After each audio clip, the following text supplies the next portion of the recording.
Hello बच्चों। तो question में दिया है consider the following equation for an electrochemical cell reaction which of the following changes in condition will increase the cell voltage. ठीक है, तो हमको जो जो जो सेल रिएक्शन जो दिया है उसके लिए अगर हम स्टैंडर्ड ईएमएफ या फिर ई सेल अगर हम निकाले then what would be that would be E naught cell minus 0.059 upon n and log ये कितना होगा H प्लस के कॉन्सेंट्रेशन का square divided by Pb plus 2, correct, divided by Pb plus 2, Pb plus 2 and partial pressure of H2।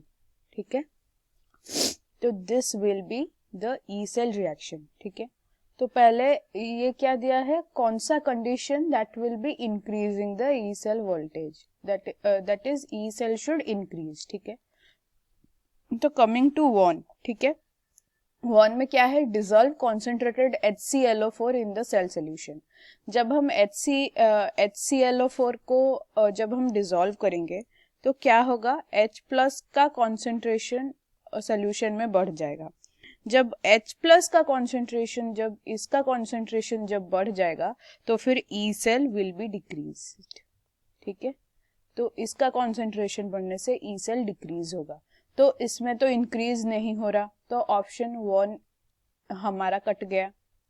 Now coming to number 2 में क्या दिया है, increase the pressure of H2। ठीक है, तो प्रेशर ऑफ H2 यहाँ पे हम देख सकते हैं, तो इसको अगर हम इंक्रीज करें तो ये जो पूरा जो है ये इसका जो वैल्यू है लॉग, ये जो पूरा जो टर्मिनोलॉजी जो है वो भी डिक्रीज कर जाएगा। ठीक है, तो वो डिक्रीज करेगा तो E cell will increase.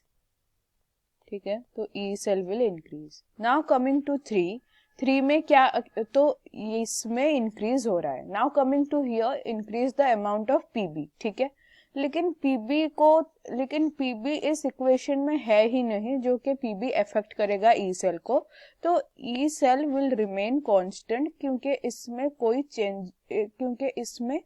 Changes ही नहीं होगा, so E cell will be constant. तो सो द ओनली पैरामीटर जिससे कि ई सेल इंक्रीज हो रहा है वो है number 2, so our correct option will be D. Okay, so answer will be option D. Thank you.